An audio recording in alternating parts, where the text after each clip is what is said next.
सभी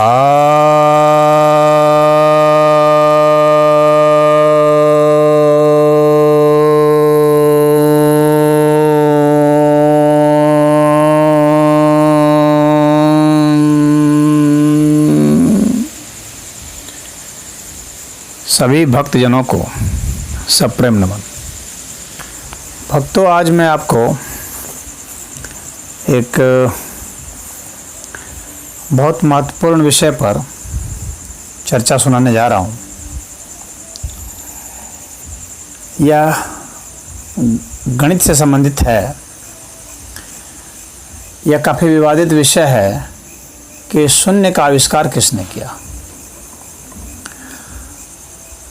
और कब हुआ।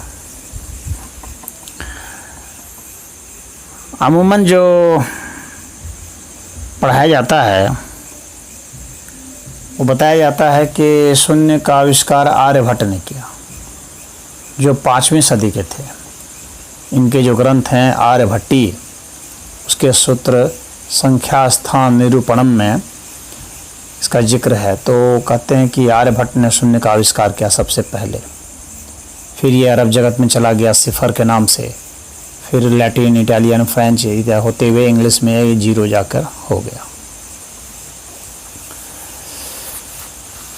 कुछ कहते हैं कि शून्य का आविष्कार जो है ब्रह्मगुप्त ने किया था, गणित में अच्छा उसका उपयोग किया था। तो ये जो ब्रह्मगुप्त हुए थे बहुत बड़े गणितज्ञ थे। इनका जो ग्रंथ है ब्रह्मस्फुट सिद्धांत, खंड खाद्यक में इन सब में वर्णन है शून्य से किस तरह से कोई गणित का हम हल करेंगे उसके विषय में है। इनके शून्य से भाग देने का इनका नियम सही नहीं पाया गया, बाकी नियम तो ठीक थे। तो ये ब्रह्मगुप्त जो है 598 से 668 के आसपास एडी के, यानी ईसा के जन्म के पश्चात के ये हैं।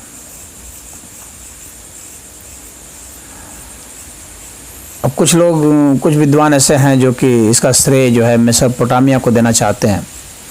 कहते हैं कि वो ईसा पूर्व 300 में मायाओं ने इसका आविष्कार कर दिया था और वहाँ से होते हुए ये कंबोडिया पहुँच गया। तो कंबोडिया में ये पाया गया है शून्य उकेरा हुआ। तो जो लोग भारत को श्रेय नहीं देना चाहते हैं तो वे इस तरह के हैं जो इस तरह का वर्णन करते हैं कि कंबोडिया में ये हुआ।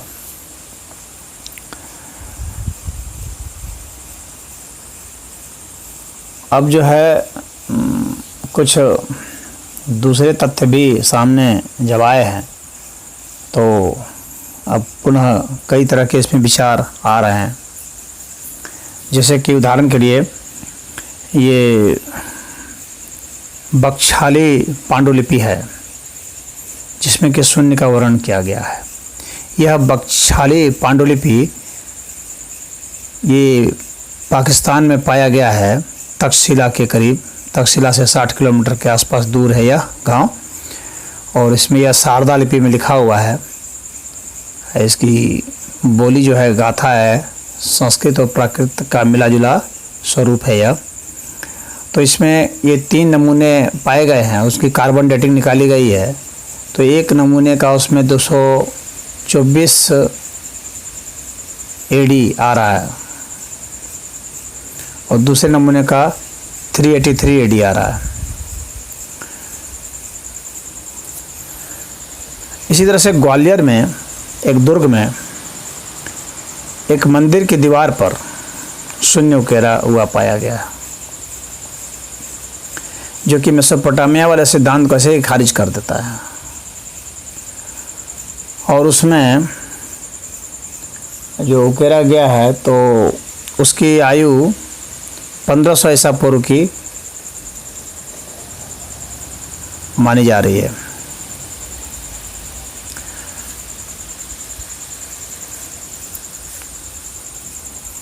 जो बौद्धों के दर्शन हैं इसमें भी शून्यवाद का जिक्र है। तो भगवान बुद्ध तो बहुत पहले हुए थे, ईसा पूर्व पहले हुए थे। तो वहाँ शून्यवाद का जिक्र कैसे हुआ?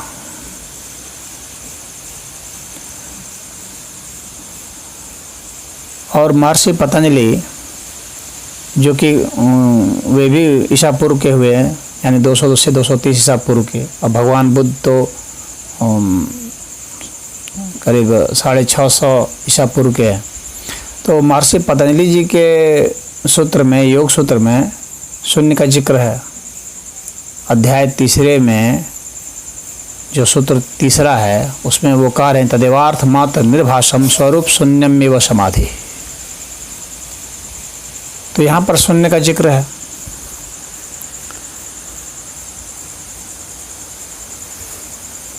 अब इसके बाद चर्चा ये आती है कि जो महाभारत काल था उसमें कौरव के 100 पुत्रों का जिक्र है। तो वहाँ पर शतक का जिक्र है, तो वहाँ पर शून्य का जिक्र है। तो वहाँ कैसे हुआ, उसकी गणना कैसे हुई? अगर पहले गणना ही नहीं होती थी शून्य की, तो शून्य का बोध नहीं था, तो फिर 100 की गणना हो ही नहीं सकती थी। और उसके भी पूर्व रामायण काल में रावण को दशानन कहा गया है, यानी 10 सिरों वाला। तो अगर शून्य की गणना नहीं थी तो फिर वहाँ 10 की गिनती कैसे आई?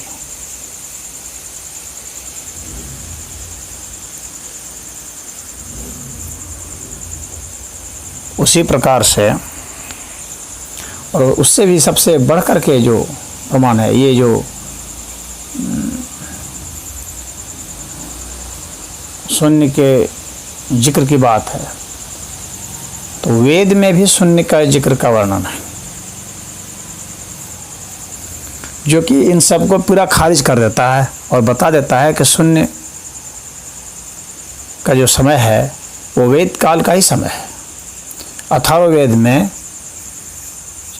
जो चतुर्थ कांड है उसके 20वें सूक्त के 7वें मंत्र में इसका जिक्र है। कश्यपस्य चक्षुरसि शून्यास्य चतुरक्षयः।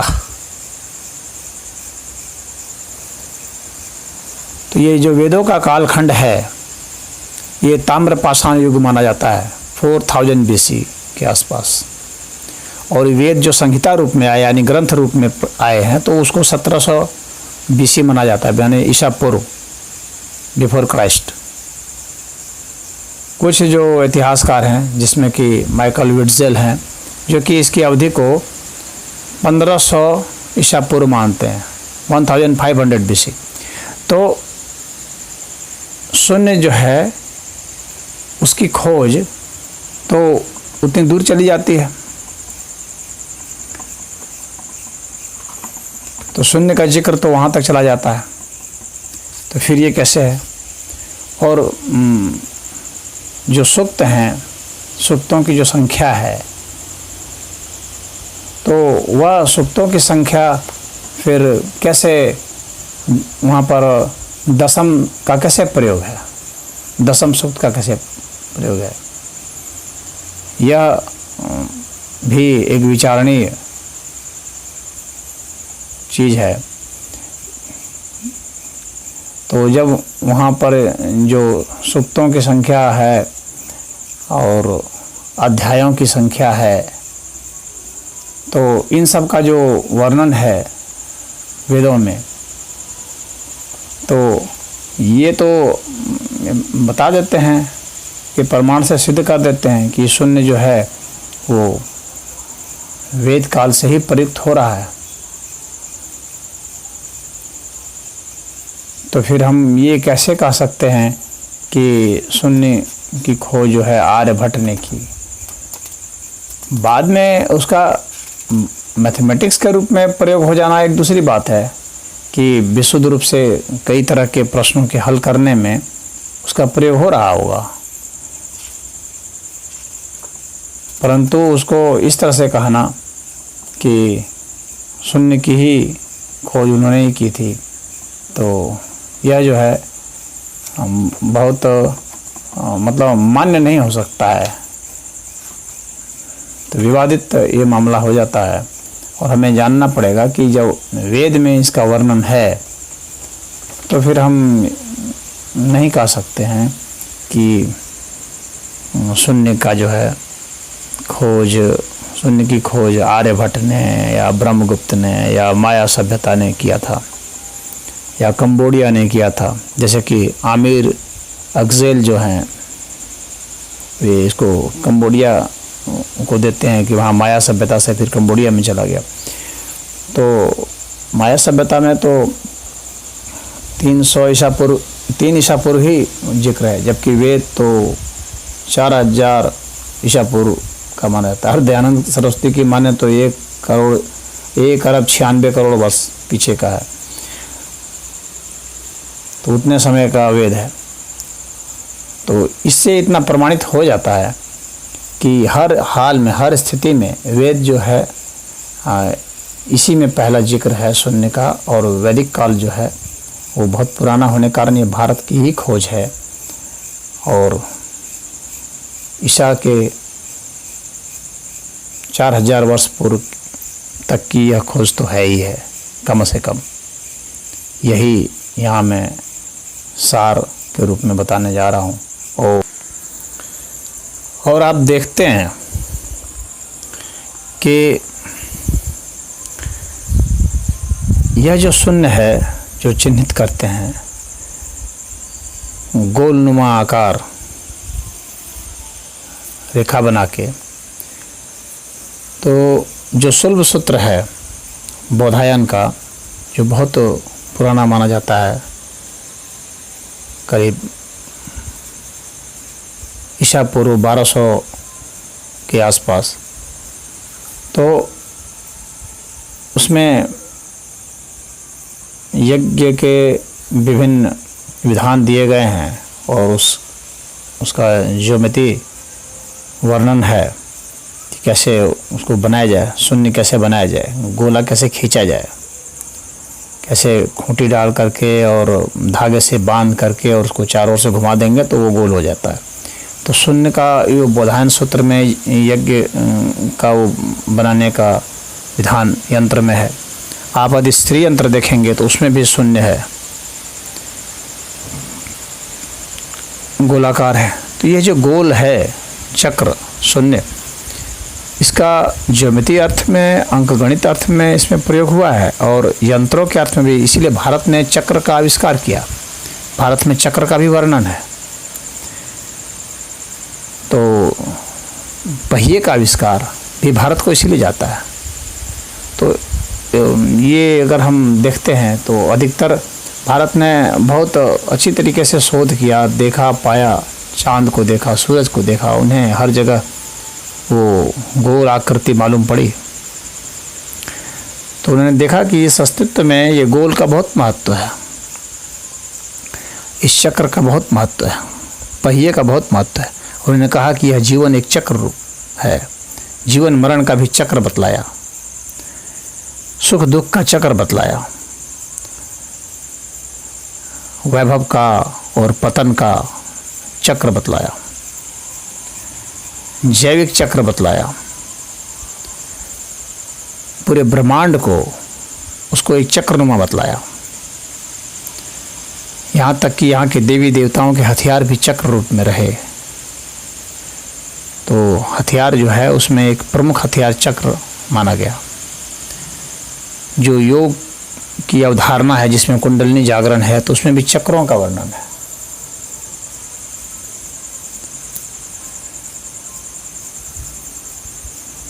तो यहाँ पर शून्य का गणितीय अर्थ बहुत बढ़िया समझा गया।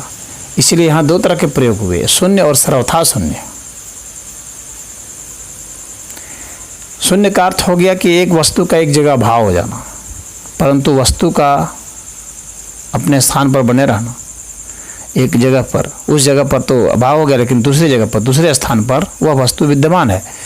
तो पूर्व जगह के अनुपात में वो वस्तु विद्यमान है, लेकिन वह वस्तु पहले जहाँ थी वहाँ पर तो अब शून्य हो गई, यानी वह वस्तु वहाँ नहीं है, अभाव है। तो अभाव को दर्शाने के लिए शून्य शब्द का प्रयोग किया गया। किसी चीज़ का किसी जगह अभाव हो जाए तो उसको शून्य कहा गया। तो हमारा किसी काल में कहीं अभाव हो जाता है, इसीलिए गीता में भी ना सतो विद्यते भावो ना भावो विद्यते शतः का प्रयोग किया गया है। तो अभाव शब्द का प्रयोग किया गया है, जो कि शून्य के ही प्रयोग का एक रूप है।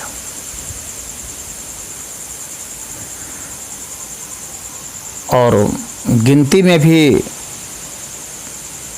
वो दशम शब्द का प्रयोग, विंशत का प्रयोग, त्रिंशत का प्रयोग, चतुर्विंशत का प्रयोग, शतक का प्रयोग, ये बतलाता है गिनती में सारे जो अध्याय हैं, वेद के अध्याय हैं या उपनिषदों के अध्याय हैं, तो उसमें ये जो अध्यायों की गिनती है या अनुवाक है उनकी जो गिनती है उसमें ये प्रयोग हुआ है।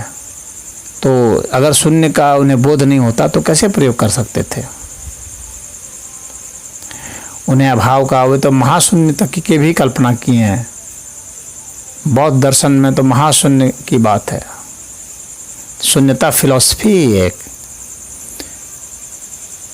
तो यहाँ पर इस देश में, यहाँ की संस्कृति में शून्य का बहुत भारी महत्व रहा है।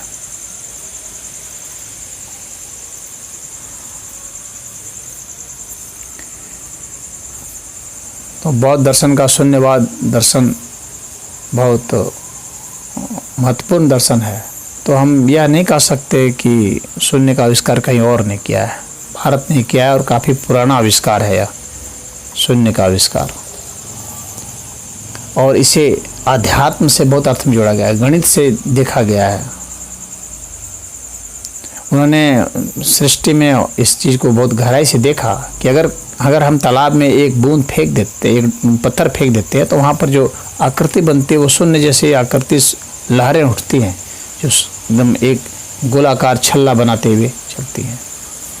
तो इस वलय को इन लोगों ने देखा है, बहुत गहराई से वाच किया, ब्रह्मांडीय और खगोलीय घटना को बहुत गहराई से देखा कि इस तरह की आकृति बनती है। तो वह आकृति यहाँ के पूरे दर्शन में समाहित हो गई, चाहे साहित्य हो, चाहे चित्र हो, चित्रकारी का हो, चाहे शिल्पकारी का हो, तो उसका आया। जो शिल्पकारी में आप देखेंगे कि जो मूर्तियाँ बनाए गए तो उसके पीछे एक ओज का जो तह बनाया गया वो भी गोलाकार बनाया गया। आप भगवान बुद्ध के या किसी भी भगवान के पीछे आप देखेंगे ओज को चिन्हित किया जाता है, तो वह एक गोलाकार के रूप में चिन्हित किया जाता है। यहाँ के ऋषि महर्षियों ने समझ लिया कि इस गोल का बहुत महत्व है, ये हर जगह पाया जा रहा है। और उन्होंने देखा कि जितने भी अंक हैं और जितने भी चीज़ें हैं जो बनी हुई हैं वो इसी गोल से ही ये बनी हुई हैं, उनका गोलाकार रूप ही है। तो ज्योमेट्री में इसीलिए गोल का बहुत महत्व दिया गया यहाँ पर। और ये पाया गया कि जितनी भी चीज़ें चाहे बनी हैं, चाहे आप त्रिभुज है, चाहे चतुर्भुज है, चाहे कोई भी हैं, ये सब अंततः गोल वस्तुओं से ही निर्मित हैं, गोलाकार वस्तुएं। इसलिए अणु को, परमाणु को, ये कणों को, सबको यहाँ गोल रूप में चिन्हित किया गया। और वैज्ञानिकों ने आज जो पाया है वो भी यही पाया है कि गोल रूप में। और इन्होंने पाया कि ये जो अस्तित्व है ये सबसे कम संघर्ष में गोलाकार रूप में ही गति कर पाता है, यानी चक्र की स्थिति में है, क्योंकि इसका सबसे कम जो एरिया है वो भूमि को स्पर्श करता है और यह जो है सबसे कम संघर्ष को प्राप्त होता है। तो इसीलिए ये गोलाकार अस्तित्व को समझा गया कि ये मूल अस्तित्व है। और इसीलिए जितने भी यंत्र बनाए गए उस यंत्र में गोल का निश्चित ही प्रयोग किया गया। यहाँ स्वस्तिक का बहुत महत्व है, लेकिन स्वस्तिक को भी चारों ओर से गोल से बना दिया जाता है। गोल पिंड के भीतर स्वस्तिक होगा। ओम बनाया जाता है तो ओम में भी चारों ओर से गोल बना दिया जाता है। तो वह गोल जो है वो परिधि, उसको यह भी दर्शन में यहाँ बताया गया कि परिधि रहित जो अस्तित्व है गोलाकार, वह जो है ये समग्र अस्तित्व है, संपूर्ण ब्रह्मांड है।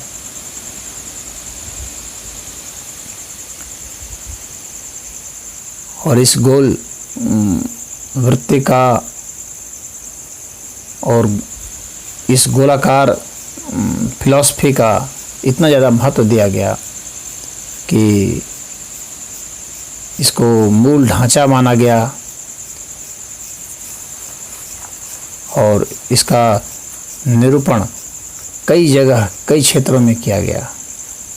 चाहे सूर्य हो, चांद हो, देखा गया कि ये सब गोल हैं और जो जितना गोल है उसको माना गया कि वह उस मूल रूप के उतना करीब है और वह उतना ही आध्यात्मिक है। तो जिस तरह से हम पूरा बचपन से लेकर के फिर देखा गया कि कैसे बचपन में निरे ही रहते हैं और लास्ट में बुढ़ापे में आकर निरे हो जाते हैं, पुनः वो जहाँ से चले थे वहाँ पर पहुँच जाते हैं।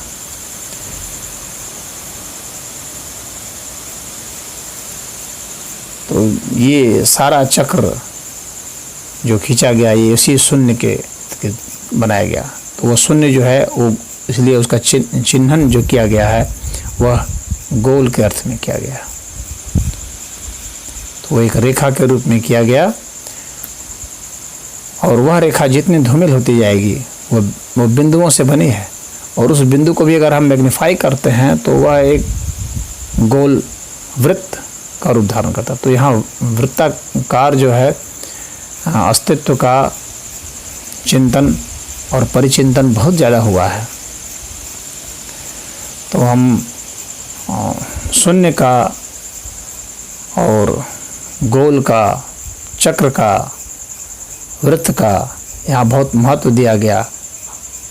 चाहे कोई यंत्र बनाना हो तो शून्य का माना गया और ये माना गया कि कोई भी एक यंत्र है दूसरे यंत्र से यदि प्रभावित संचालित उसको करना है तो जाहिर सी बात है कि उसको गोल रूप में ही हमें करना पड़ेगा, क्योंकि उसी में वो सबसे स्मूथली वो मूव कर सकता है।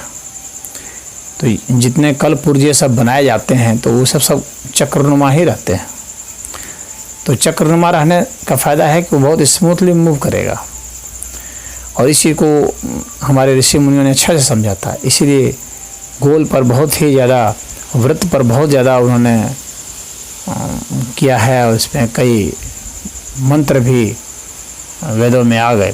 तो जाहिर सी बात है जब वृत्त का मंत्र वेद में है, वृत्त का वर्णन है, जब गोल का वर्णन है, जब शून्य का वर्णन है, तो हम इसको क्यों नहीं माने कि यह भारत की ही खोज है। भारत के हर चीज़ में यह समाई हुई है। चाहे हम यंत्र ले लेते हैं तो उसमें ये समाई हुई है, चाहे हम शिल्प कला ले लेते हैं तो उसमें इसका वर्णन है। यह कोई तुक्के का नहीं है कि किसी एक ने ही कहीं इंगित किया हो। ये तो जिधर जिधर दृष्टिगोचर होता है उधर उधर हम लोग देखते हैं। आदि कमल फूल भी बनाया गया तो फूल को में भी गोला खींच दिया गया है। अगर आप देखेंगे शिल्प कला में या चित्रकला में देखेंगे कि इस तरह से गोलाकार बना दिया गया है। इन लोगों ने देखा कि गोल गोल तो महत्वपूर्ण है। ये हमारी आँखों की जो पुतली है उसको देखा गया ये गोल है। हम अपने मुंह को गोल बनाते हैं। तो अब उसमें शून्य का गणितीय जो प्रभाव है उसका साहित्य में तो आ ही गया। अब उसका गणित में भी प्रयोग धीरे धीरे होने लगा और ज्यामिति में तो इसका प्रयोग तो बोधायन ने ही कर दिया था और उसके पहले भी थे। ये नहीं है कि बोधायन ने सूत्र को तो एक तरह से संयोजित किया है बोधायन ने, न कि आविष्कारित किया है। बोधायन के पहले भी और सूत्र रहे हैं कि यज्ञ की वेदियाँ कैसे बनाई जाएं, लेकिन बोधायन ने उसको बहुत अच्छे ढंग से बनाया, संग्रहित किया। तो ज्योमेट्री में तो बहुत पहले से है। अब उसको अंक गणित में भी प्रयोग होना शुरू हो गया था वो, तभी तो फिर अध्याय इसी तरह से गिने जाते थे, गिनती में प्रयोग होते थे और व्यापार भी होता था। क्योंकि उस तरह जो दंड है, दंड का विधान दिया गया है, उसमें कितने मुद्राओं का दंड दिया जाएगा तो उसमें भी वर्णन है इसका। तो जाहिर सी बात है कि व्यापार में भी इसका प्रयोग होता था कि 100 मुद्रा में दंड होगा कि 10 मुद्रा में दंड होगा, तो इसका वर्णन है। आप जो कौटिल्य के अर्थशास्त्र हैं उन सब में भी वर्णन है। तो इस तरह से हम पाते हैं कि शून्य का आविष्कार भारत के हर क्षेत्र में, चाहे अर्थ जगत का हो, चाहे अध्यात्म का क्षेत्र हो, चाहे गणित का हो, चाहे साहित्य का हो, चाहे चित्रकला का हो, चाहे शिल्प कला का हो, हर जगह ही उसका वर्णन पाया जाता है। तो हम इससे स्पष्ट होकर के कह सकते हैं कि शून्य जो है इस भारत ने ही इसको विश्व को शून्य दिया है। तो इसकी जो है क्रेडिट भारत को ही मिलनी चाहिए। और कुछ लोग जो बरगलाने की कोशिश कर रहे हैं, कुछ विद्वान जो भारत को किसी चीज़ का श्रेय नहीं देना चाहते हैं, तो उनकी बातों में कुछ बहुत ज़्यादा दम नहीं है, कोई बहुत ज़्यादा प्रमाण नहीं होते हैं।